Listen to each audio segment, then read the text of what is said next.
बिस्मिल्लाहिर्रहमानिर्रहीम। Dear students, अस्सलाम वालेकुम। आज का हमारा टॉपिक है how to use C in and C out. इस टॉपिक में हम ये पढ़ेंगे आज के वीडियो लेक्चर में कि सी इन की कमांड किन हालात में इस्तेमाल करनी है एक प्रोग्राम के अंदर और किस तरीके से इस कमांड को लिखा जाता है।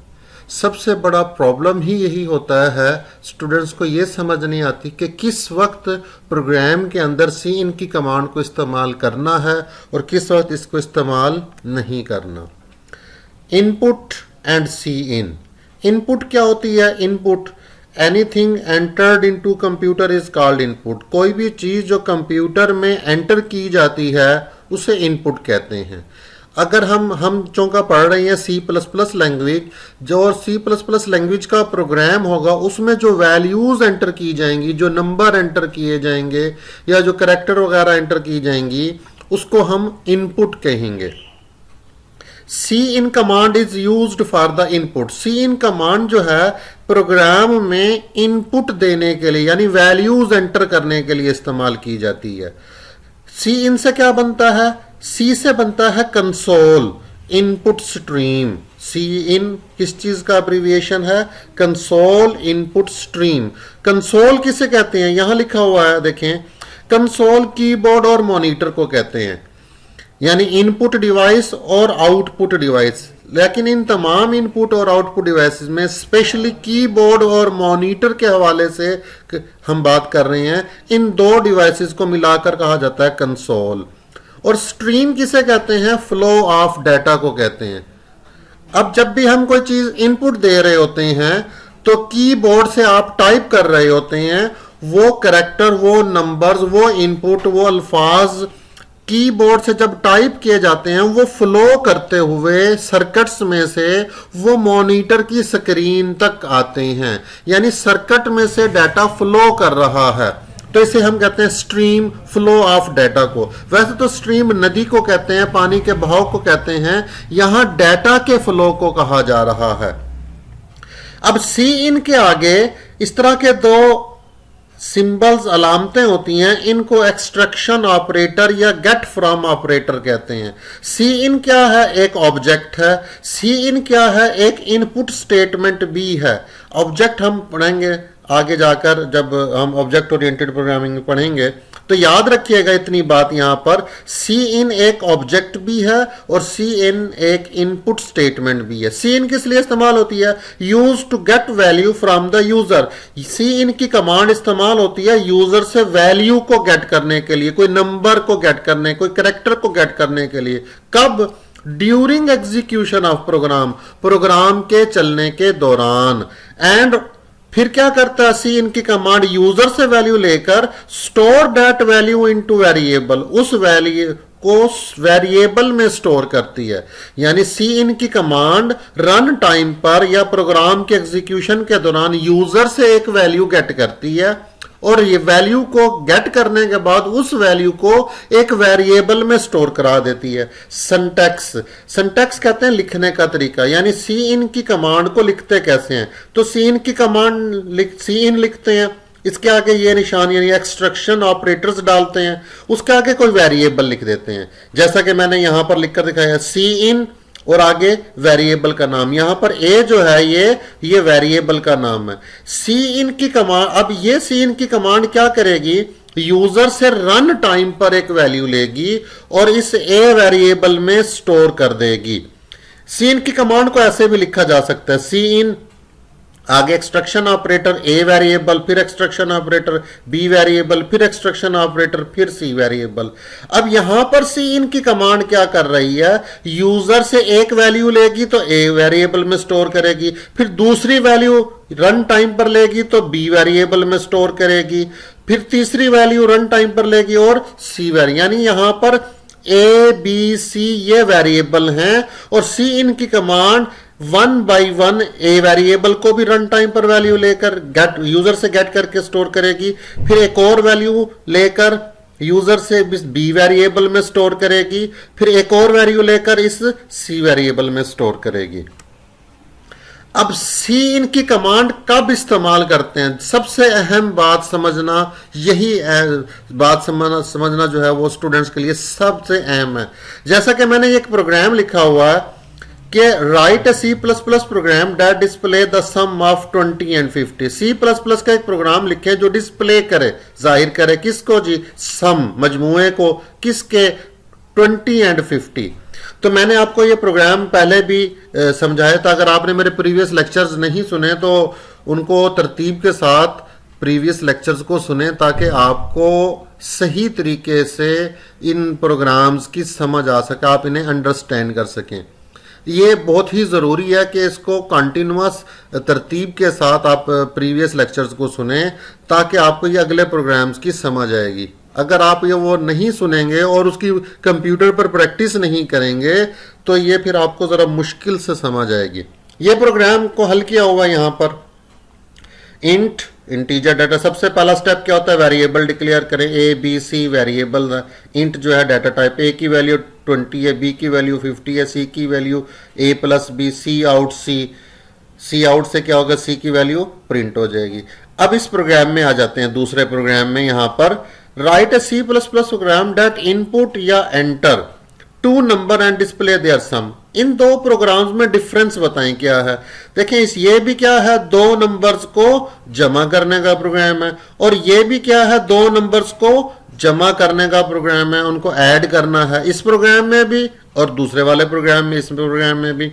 डिफरेंस क्या है कि जो ये वाला प्रोग्राम है, ये वाला प्रोग्राम, इसमें नंबर्स जिनको आपने ऐड करना है, सम करना है, वो गिवन है, यानी 20 एंड 50 यहां पर नंबर्स गिवन है।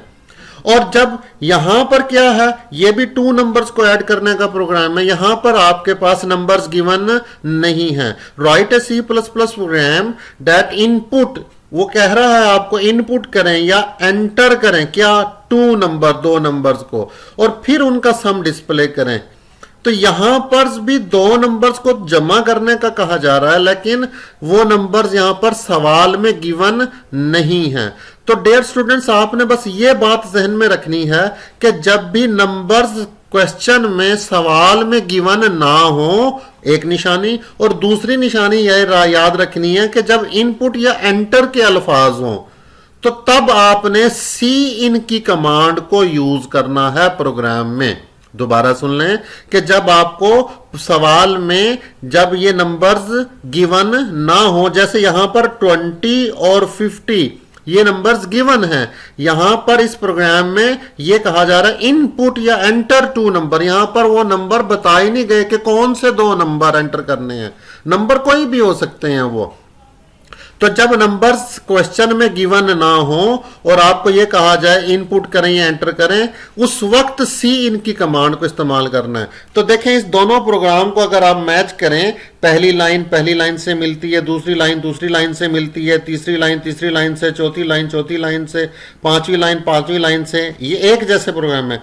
सिर्फ कहां पर फर्क आ रहा है, a इज इक्वल टू 20, यहां लिखा हुआ C in is equal to है। यानी जब आपको नंबर्स गिवन होंगे तो आपने ऐसे लिखना है, A वेरिएबल की वैल्यू 20 है और B वेरिएबल की वैल्यू 50 है। और जब नंबर गिवन नहीं होंगे तो C इन, आगे एक्सट्रैक्शन ऑपरेटर, आगे वेरिएबल का नाम।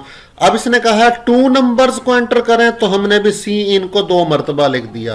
तो C इन की कमांड यहां पर क्या करेगी, जब प्रोग्राम को रन करेगी तो उस वक्त यूजर से वैल्यू लेकर इस वेरिएबल में स्टोर करेगी, यानी रन टाइम पर। और यहां पर सी इन की कमांड क्या कर रही है, ये भी यूजर से वैल्यू लेकर रन टाइम पर स्टोर कर रही है। अब यहां पर तो आप इस प्रोग्राम में, इस वाले प्रोग्राम में आप क्या कर सकते हैं, जब आप यहां से देखकर पता चल सकता है आपको कि जो C की वैल्यू होगी वो 20 प्लस 50 70 होगी। C आउट C लिखने से 70 प्रिंट हो जाएगा। लेकिन इस प्रोग्राम में आप C की वैल्यू क्या होगी उस वक्त तक पता नहीं चलेगा जब तक कि हमें A की वैल्यू और B की वैल्यू का पता ना हो। अब A की वैल्यू क्या है यहां पर और B की वैल्यू क्या है, ये हमें उस वक्त हमने रन टाइम पर A की वैल्यू एंटर करनी है और रन टाइम पर B की वैल्यू एंटर करनी है, वो कुछ भी हो सकती हैं। तो उस वक्त हमें जाकर C की वैल्यू का अंदाजा होगा, तब जाकर वो C की वैल्यू प्रिंट होगी। अब हम इसे कंप्यूटर पर प्रैक्टिकल के जरिए अंडरस्टैंड करने की कोशिश करते हैं। डियर स्टूडेंट्स, ये देखें, ये मैंने ये प्रोग्राम लिखा हुआ है, ये int A B C, C in A, C in B, C out A plus B, C out C, C is equal to A plus B. देखें, ये मैंने आपके यहाँ वही वाला प्रोग्राम लिख दिया है। आपने इसको क्या करना है, पहले इसको सेव कर लेना है, यहां पर जाकर सेव कर लेना है आपने, ठीक है। फिर आपने इसे क्या करना है, कंपाइल करना है, यहां से इसको कंपाइल करना है। कंपाइल करने के बाद जब ये कंपाइल हो जाएगा, यहां पर गौर से देखें, नीचे एरर 0, वार्निंग 0, इसका मतलब है ये प्रोग्राम ठीक है। फिर आपने इसको यहां से क्या करना है, इसको रन करना है। डियर स्टूडेंट्स, आप गौर से देखेंगे कि यहां पर ये जो कर्सर है ये वेट कर रहा है। अब ये प्रोग्राम रन हो रहा है, रन से मुराद एग्जीक्यूशन हो रही है प्रोग्राम की। इसको रन करने से मुराद क्या होता है, एग्जीक्यूट हो रहा है, चल रहा है। जैसे अब ये रन जो हो रहा है, ये कर्सर ठहरा हुआ है। ये क्यों ठहरा हुआ है, ये सी इन, इस सी इन की वजह से ठहरा हुआ है। अब हमने इसको वैल्यू देनी है।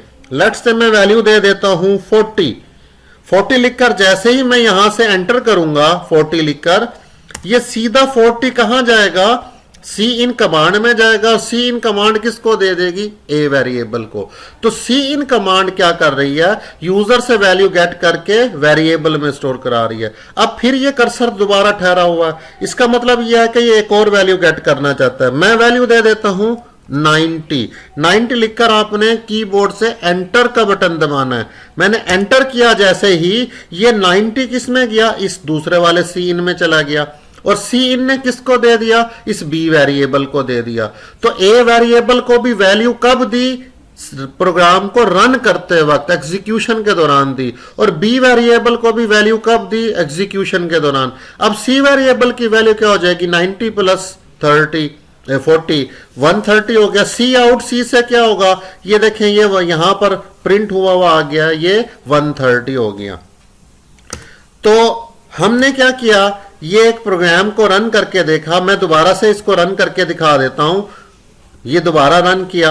अब देखें, ये कर्सर ये क्यों ठहरा हुआ है, ये सी इन कमांड, अगर ये सी इन कमांड यहां ना लिखे तो यहां कर्सर आपसे वैल्यू गेट नहीं करेगा। ये प्रोग्राम को अब हम रन कर रहे हैं, एग्जीक्यूशन कर रहे हैं।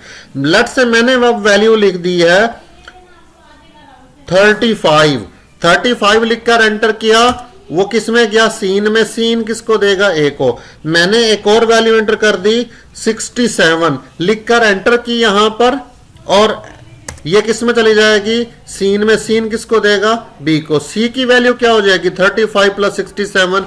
इस वाले सी आउट सी से ये 102 जो है ये प्रिंट हो रहा है। ये 102 किस वजह से प्रिंट हो रहा है, ये सी आउट सी लिखने की वजह से हो रहा है। तो ये जो 35 हमने यहां पर लिखा था, ये सी इन कमांड की वजह से ये लिख कर एंटर हो रहा है। अगर हम यहां सी इन की कमांड यहां ना लिखें, सी इन ए ये वाली कमांड ना लिखें, तो हम ये वैल्यू एंटर यहां पर 35 नहीं कर पाएंगे।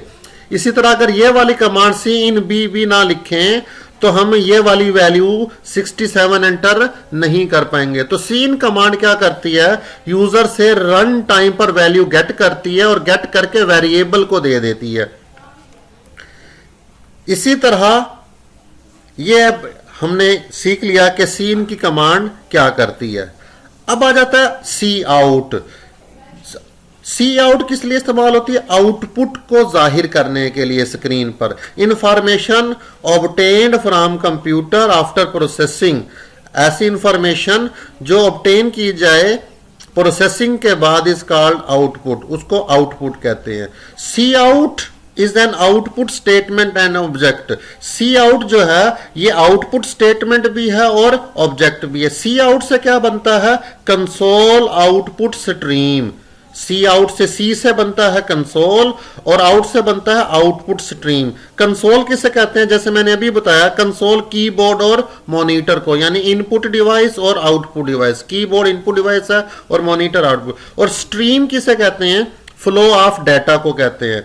सी आउट के आगे ये जो निशान है, दो सिंबल्स हैं, ये कहलाते हैं इंसर्शन ऑपरेटर या पुट टू ऑपरेटर। इन दो सिंबल को इंसर्शन ऑपरेशन या पुट टू ऑपरेटर भी कहते हैं। सी आउट की कमांड किस लिए इस्तेमाल होती है? Use to display. C out की कमांड स्ट्रिंग को भी डिस्प्ले कराती है स्क्रीन पर।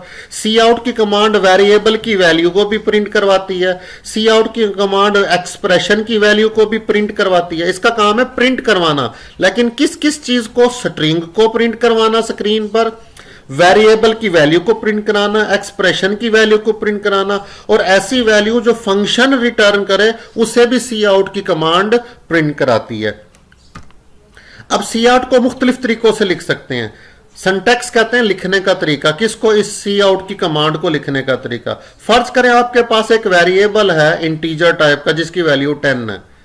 सी आउट के आगे देखें ये हमने क्या लिखा? हेलो वर्ल्ड, डबल कामों में लिखा। डबल कामों में जो चीज लिखी जाती है उसे स्ट्रिंग कहते हैं। अगर आप इस तरह का सी आउट लिखेंगे सी प्लस प्लस के प्रोग्राम में तो वो क्या प्रिंट करवाएगा? इसकी आउटपुट, ये कमांड लिखने से इसकी आउटपुट यहां पर देखें नजर आ रही है, हेलो वर्ल्ड। यानी अगर सी आउट के आगे स्ट्रिंग लिखी जाए, स्ट्रिंग से मुराद कोई भी अल्फाज जो डबल कामों में लिखे जाएं वो स्ट्रिंग कहलाते हैं। तो सी आउट क्या करते हैं? उस स्ट्रिंग को जैसे लिखी होगी वैसे की वैसी स्क्रीन पर प्रिंट कर देगी। अब यहां पर देखें सी आउट आगे ये भी स्ट्रिंग है, इसमें लिखा हुआ ए, डबल कामाज में जो चीज लिखी जाती है स्ट्रिंग। अब ये ए अगर सी आउट के आगे इस तरह स्ट्रिंग लिखेंगे, ए ऐसे लिखेंगे तो ये क्या प्रिंट करेगा? ए। अगर सी आउट या नीचे थर्ड नंबर पर आ जाए, सी आउट के आगे लिखा हुआ ए, देखें ये स्ट्रिंग नहीं है, ये क्या है? ये ऊपर दिया गया वेरिएबल है। ये देखें ये ए वेरिएबल है जिसकी वैल्यू 10। अगर सी आउट के आगे ए लिखेंगे तो ये क्या प्रिंट कराएगा? 10 प्रिंट करवाएगा। अब नीचे आ जाए, यानी अगर डबल कामाज में ए लिख देंगे तो ये स्ट्रिंग बन जाता है और ये ए खुद प्रिंट होगा, जैसे ये आउटपुट इसके सामने यहां पर दिखाई गई है। और सी आउट के आगे अगर वेरिएबल लिखेंगे तो इसके आगे ये क्या प्रिंट कराएगा? 10 प्रिंट कराएगा। सी आउट, यूं भी सी आउट की कमांड को लिखा जा सकता है। वैल्यू ऑफ ए, देखें डबल कामों में जो जितना हिस्सा लिखा हुआ है, क्या लिखा हुआ है? वैल्यू ऑफ ए इक्वल, ये स्ट्रिंग है तो ये इसी तरह प्रिंट हो जाएगी। और इसके आगे ये क्या डाला हुआ है हमने? सिंबल्स डाल के, इंसर्शन ऑपरेटर डालकर आगे क्या लिख दिया? ए लिख दिया। अब इस ए के लिखने से क्या होगा? ए की वैल्यू, तो ये स्ट्रिंग प्रिंट होगी पहले, value of A is equal to, जैसे यहां लिखा हुआ value of A is equal to यहां तक। और ये जो 10 आ रहा है, ये वाला 10, ये किस वजह से आ रहा है? ये इस वाले ए की वजह से आ रहा है। इसी तरह अगर आप इसको गौर से देखें, अगर हम सी आउट की कमांड को ऐसे लिखें, square of A is equal to A asterisk A, ये ए स्टैरिक ए ये जो है ना ये एक्सप्रेशन कहलाता है। तो जो चीज डबल कामाज में लिखी हुई है वो ऐसे ही प्रिंट हो जाएगी, square of A is equal to, आगे ए स्टैरिक ए से यानी 10 मल्टीप्लाई बाई 10, ए की वैल्यू 10 है, ये ऊपर दी गई है, तो ये क्या हो जाएगा? 100। तो यूं भी आप इसको लिख सकते हैं, यानी स्ट्रिंग और आगे एक्सप्रेशन। यहां पर ऊपर क्या लिखा हुआ है? स्ट्रिंग और आगे वेरिएबल, यहां सिर्फ वेरिएबल, यहां सिर्फ स्ट्रिंग लिखी हुई है। तो यूं भी अगर आप इसको लिखेंगे, जो चीज डबल कामों में होगी वो खुद प्रिंट हो जाएगी। उम्मीद है आपको मेरा लेक्चर ये समझ आ गया होगा। अगर आपने इसको अच्छे तरीके से समझना है तो इन प्रोग्राम्स को लाजमी अपने कंप्यूटर पर कोड करें, उसे कंपाइल करें और सेव करें। प्रैक्टिकल बहुत ज़रूरी है। अगर आप प्रैक्टिकल नहीं करेंगे तो इस सी इन की ख़ास तौर पर कमांड की समझ नहीं आएगी। अगर आपने मेरा चैनल को अभी तक सब्सक्राइब नहीं किया तो जल्दी से इसको सब्सक्राइब कर दें ताकि हर नई आने वाली वीडियो का नोटिफिकेशन आपको मिल सके। अपना ख्याल रखिएगा। अल्लाह हाफिज़।